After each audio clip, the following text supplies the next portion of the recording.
you're crazy. Cause baby, you're crazy. Hi guys, and welcome back to another Lukeovision video. And in today's video, I'm going to be taking a little look at all of the songs from ESC 2019 and all of the entrants from 2020. I'm weighing up the options and seeing which year overall that I preferred, based on the quality of the songs in my opinion. Now, I've already done this with 2018 versus 2019, and if you haven't seen that video, you can click around here somewhere and it will take you straight to it. But in today's video, I'm going to be looking at each country and seeing which song I preferred out of 2019 and 2020. Now, disclaimer, Bulgaria and the Ukraine are not included in this just because both countries weren't participants in 2019. So without further ado, let's get cracking. Right, Albania. Now, both of these tracks are really high quality. I love them both in different ways. I love the ethnicity of Yanida, and I love the lyrical content of Ari Lena and how it really gets onto your emotions. I'm sorry people aren't going to agree with me, but I prefer 2020, Ari Lena. Sorry. Armenia, oh my god, both of these tracks were so different. 2019, you brought us this power ballad, and it was a massive injustice that it didn't get through.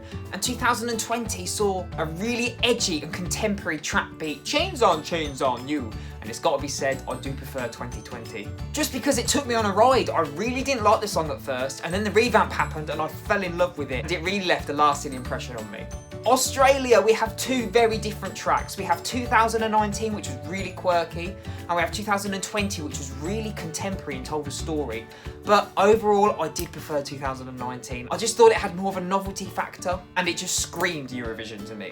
Austria, okay, for me, it's no shadow of a doubt. I much prefer 2020. I love the aspects of 2019, but I just found it a bit too wishy-washy. 2020 was really up my street. It's something that I would listen to every day. Still am. Azerbaijan, 19 versus 20. 2019 was very contemporary, but I did find it a little bit on the generic side. It's just something that's all over the radio. Whereas 2020, I love the ethnic vibes in there. I love the whole theme of Cleopatra. You won my vote, 2020. Belarus, both very, very different, and this was quite hard. I didn't really like Xena to begin with, but it really grew on me. But then 2020, I thought it was fresh, really modern, and I think it was quite futuristic for what it was. So 2020, you've got my vote. Belgium, why do you always bring dark pop? But I do love it. We've come to expect it from you now. 2019 has a great message behind it, but 2020, I just found it lacked something. It really had, it kind of zapped all of the energy, and it wasn't my cup of tea. So for me, 2019 got my vote. Croatia, do I even need to say it? Do I even need to say it? 2019, we have my main man, Rocco Blažević, and I instantly just connected with the song. I think lyrically it is really strong, and I love the whole mix of English and Croatian, Kronglish, and I still listen to that song nowadays. I think it's criminally underrated and it deserved to do better. Justice for Rocco. And to top it off, Rocco is a really nice guy and he deserved to qualify. I did kind of find Croatia this year quite forgettable. I can't really remember the hook, to be honest with you, so my vote goes to 2019. Cyprus, 19 versus 20. No question for me, it's 2019. I just find the whole vibe of 2020 was more of a running track. It was really beats heavy, and it's not something that I would listen to, I'm afraid. We all have our tastes. I almost feel like Cyprus got a little bit complacent this year. Czech Republic, yet again, two completely different tracks. 2019 was quite hipster and quirky. 2020, completely different avenue with these Afro beats. But I did really find the stage presence and the whole vibe in Lake Malawi was just right up my street. It was contagious, it was infectious, it was feel good, and I can remember every word of it now. Denmark, okay, I'm so sorry, but last year I really wasn't digging it. Love is Forever. It was a bit too cutesy, a bit sickly sweet. 2020 was where it's at. It was quite hipster, quite quirky. I love the whole indie pop sound of it as well, so that was smashing. Estonia, 2019, all the way for me. I love Victor Krone, and I was pumped that he came back for Sweden in the Melodifestivalen. For 2020, I just found the melody of the song was really crammed, and it was all crushed into the chorus. And it was like, whoa, okay, this sounds a bit off. Finland, okay, I can't really remember the 2020 entrant. It just slipped my mind completely. I have to give it to 2019. Again, that still wasn't my bag. It was really beats heavy, but I did prefer it to this year. France! Okay, I really didn't like this year in comparison to last year. I found the tune very weak this year, quite forgettable. I did like the lyrics, well that was quite nice. It was really sweet. But 2019 had my vote all over. I love the message, the empowerment behind the song, and Bilal really did it justice on stage. He had great presence, great personality. Come through Georgia! 2020, you have me. I love it. I love the theme of the song. It's really different to the other tracks that you saw in the competition. 2019 I just think was a bit wasted on me and a bit lost. It was a good song in its own right, but I just couldn't connect to it. I love that this year they had something political to say, and it was a bit of an anti-Eurovision entry, but I think it really worked. The artistry was there. Germany! Okay, I got a lot of hate last year because I said I really liked Sisters, and it's true, I do really like Sisters. I like the female empowerment behind it. I love how it's about love and it's sisterly love. I love the melody and the key change. However, 2020, what? Where did you come from? That was fantastic. It's one of my favourites. 2020, you've got my vote. Greece, okay, I found this really hard. I actually wrote down draw because I love them both. However, 2019 just pips it for me. I just love how vocally strong it was. Great hooks in there, really contagious, and it was so contemporary. 2020 though was a strong entry. Iceland, this was another one that I put down draw because it was so difficult. When the songs are so different, how can you compare them, honestly? But I must say, 2019 Hatari, you beat 2020 just because it was different, it was fresh, and I feel like that's the future of music. I loved 2020 Iceland, but I do feel like it was a bit of a novelty factor, and maybe it would grow old after a few listens, who knows? Israel, no question, 2020, you are so fresh and contemporary. 4 different languages, lots of different styles of music, and the song flowed really smoothly. It was just class. It was one of my favourites. It was actually my number 3 this year. Ireland, okay, this might be a bit controversial, but I wasn't a massive fan of it this year. I loved the theme you were going for, and I loved the power vocals and the persona that was coming out through the song. However, I think 2019 was just a little bit more quirky and different. I feel like this year was too Katy Perry, generic pop kind of sounding. And a lot of people were saying it sounded like Horrid Henry. Na na na na na na. But 2019 with Sarah, you were more out the box. 2019, you win.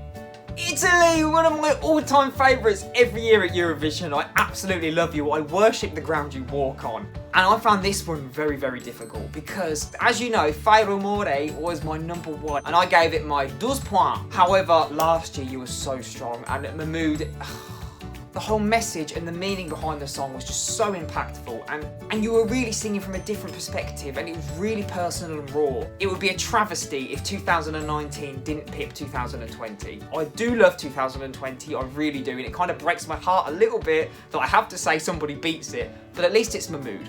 The man can do no wrong. Latvia, I wasn't a fan of it last year, I'm sorry, it was a bit like elevator music, it was just a bit of a foot tapper. This year you were extra, you were out of the box, you were fresh, contemporary, a bit wacky, but we love wacky. It was so memorable, I love it. 2020, you win. Now, exactly the same sentiment goes on to Lithuania. Again, I loved Run with the Lions, and a lot of people thought I was weird for liking it because it was a bit cliche, but I loved it. I downloaded it straight away, it was one of my favourites. But the Roop are just so out of this world. I mean, it was like alien style music, really futuristic, really modern.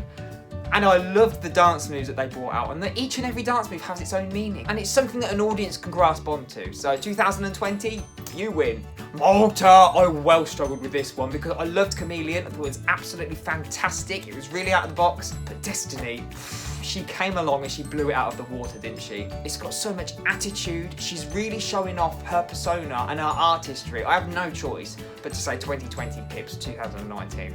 Moldova, I've got to be honest, I'm not a massive fan of either of the songs, 19 or 20, but 2019 just pips it for me. North Macedonia, this year I found you a little bit too generic for my liking, so I gave my points to 2019, the jury bait of the year. Norway! Okay, two completely different songs. We have the power pop anthem, Spirit in the Sky, ethnic, cultural. I love the heritage you used in there. And 2020 was a little bit more on the generic side, but it was so emotional and such a deep ballad. And I loved the lyrics in there as well. I did find the first verse a bit cliche, but the rest of the song really picked up. But it would be a crime and an absolute travesty if I didn't give my points to Kino. Oh my God, 2019, yes. Poland, I found you a little bit too forgettable this year, I'm afraid. So 2019 with the white voice, the Polish little mix, it was great. It was so memorable. It was one of my favourites last year and I was gutted when it didn't qualify. Portugal, I would have loved for you to have got the points this year. However, last year was a bit of an art form to say the least. Romania, oh my God. Right, okay, don't hate me. I really didn't like the track last year. I just wasn't connecting with it. There was something about it that really wasn't clicking with me. I have no idea what it was. This year, Roxanne, you blew it out of the park for me. You had a lovely vocal tone. It was very modern, and I loved the subtle wordplay. I didn't actually get to begin with, but amazing. 2020, yes. Russia, 2019, sorry, didn't like it. It really wasn't my vibe. I kind of found the whole melody lost. I couldn't grasp onto anything. I couldn't find a hook that I liked. Sergei's a legend though, let's not lie. This year, the anti-Eurovision track that was a bit of a joke to begin with, stuck in my head, earworm. Little Big, you've got yourself a new fan and you've won my points. 2020, yes. San Marino, what is it with you guys? The past couple of years, you have been bringing it. Sir Hat came out of nowhere last year with Say Na Na Na. That is an earworm that you will not get rid of. And this year, Senhit came out with Freaker, Freaker, Freaker. They are both really good. I wish these two could draw, but I had to pick one, and I actually did go with Freaky. I just found the whole song's vibe to be very unique for what we've seen already, and I feel like it could have done quite well. It's the Sir Hat effect, people. Serbia, last year I loved the power ballad. I thought it was so emotional, so deep, and her voice was just stunning. But this year, the empowerment was there. Everything about Hasta La Vista was fierce, full of attitude. They were serving. They had so much persona. It's such a shame we couldn't get to see them perform live on stage. So 2020, you've got my vote. Slovenia, okay, I made no secret last year. You weren't on my wavelength. There was nothing there for me to really get into. I found myself getting lost, and I appreciated the instrumental a lot more than I did the lyrical content. I found the whole thing a little bit lackluster, so I'm gonna have to give my points to 2020. Spain, I found this one so difficult because I loved Mickey last year, even though the public didn't. And this year I really loved Blas Canto and Universo. But, what would I listen to the most? I think I'd have to give it to Blas Canto and Universo. I just find it so contemporary, modern, fresh. I did like the Fiesta vibe in 2019, but Universo is more to my music tastes, I think. I think it's more universal. Universal. Sweden, I struggled with this because they're both quite similar sounding songs with the whole gospel pop kind of sound. But I did give my points to 2019 just because I found the hook a lot easier to get into. I feel like the song had more progression. John Lundvik has great personality and the Mamas were with him last year, so technically they both get points. Was that a massive cop-out? Now we all know what's coming. Switzerland. Sorry. My points go to 2019, Luca Hani. Just not a fan of 2020. I just can't grasp onto the song. I'm sorry. Netherlands. I do have to give my points to Duncan Lawrence. It is forever going to be one of my favourite Eurovision songs. I really do appreciate this year's entry with Grow because I love the whole meaning behind the song. I like how different and unique it is. Duncan Lawrence, you just absolutely smashed it, and it's a song that I'm going to be listening to for years now. Last but not least, it's the UK.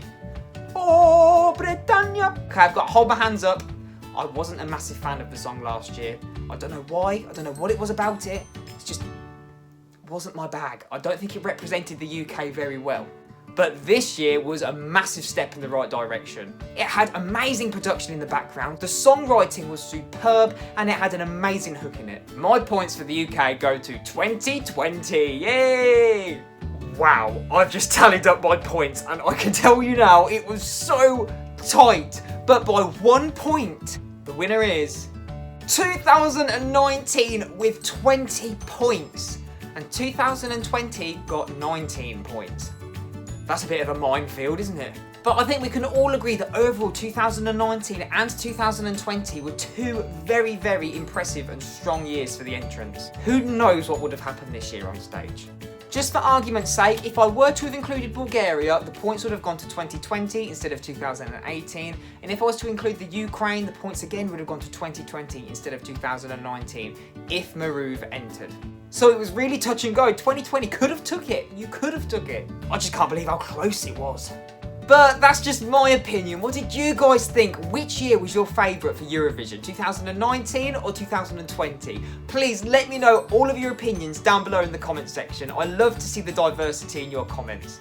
And I'd love to see which year you preferred, because I think they're both really strong years. So before you go anywhere, don't you forget to hit that like button just to show me that you think both years were really strong and it's not just me who's a little bit too attached.